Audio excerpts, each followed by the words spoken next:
กกี่วันอีกกี่คืนที่จะมีเธอเหลืออีกกี่ลมหายใจที่จะได้เจอกับความสดใสเวลามีน้อยเหลือเกินที่ให้ฉันได้เตรียมหัวใจว่าภาพที่เคยเห็นไม่นานจะเป็นแค่ความหลังไป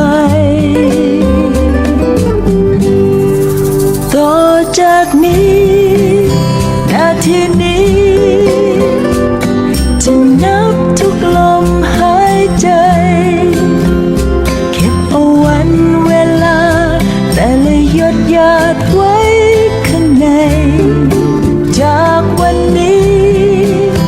คนคนนี้จะรักเธอสุดหัวใจและจะย้ำซ้ำๆจากวันนี้จนถึงวันไกลว่ารักเธอเสียไปมากมายกับเวลาที่มันเลยผ่านเสียดายที่วันเมื่อวานที่ทำให้เธอมันยังน้อยไปเวลาที่เหลือทุกนาทีจากวันนี้จนวันสุดท้ายฉันจะเฝ้าทำทุกทางทุ่มเทให้สุดหัวใจต่อจากนี้นาทีนี้จะนับทุกลมหายใจเก็บเอาวันเวลาแต่ละหยดหยาดไว้ข้างในจากวันนี้คนคนนี้จะรักเธอสุดหัวใจและจะย้ำซ้ำๆจากวันนี้จนถึงวันไกลว่ารักเธอ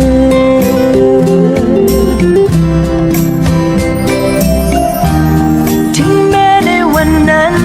ที่เราไกลห่างในคืนที่อ้างว้างก็จะมีแต่เธอ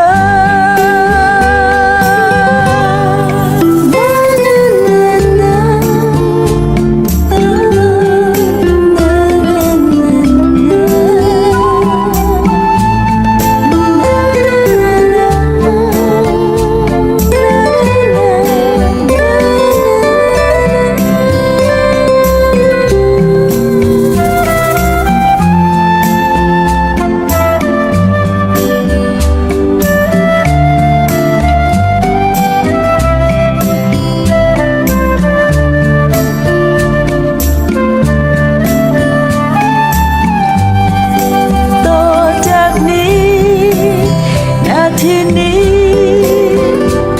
จะนับทุกลมหายใจเก็บเอาวันเวลาแต่ละหยดหยาดไว้ข้างในจากวันนี้คนคนนี้จะรักเธอสุดหัวใจและจะย้ำซ้ำๆจากวันนี้จนถึงวันไกล